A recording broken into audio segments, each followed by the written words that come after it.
To get started with this section, you can download my project from GitHub using the link provided in the resources. If you don't know how to download a GitHub project, go to one of the previous sections, I explained there how to do that. But if you prefer to build it from scratch, I will walk you through how to create a new Spring project. And to create new Spring project, we go to Spring Initializer, which is startspring.io. Here I choose Java, Maven, the latest version of Spring Boot, and as a group I'm going to use my name and surname. Artifact is gonna be springai OpenAI. Packaging is jar, Java 21, and as a dependencies we need to add OpenAI, this one. Also I need Spring Web, and I will use Lombok. Next you click generate.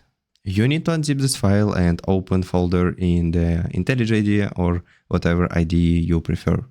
Okay, I opened my project in IntelliJ IDE. Let's have a look at what we have. So we have some application class here with main. We can try to run it. And it fails because there is no OpenAI API key, and that's something we are going to set in the next video.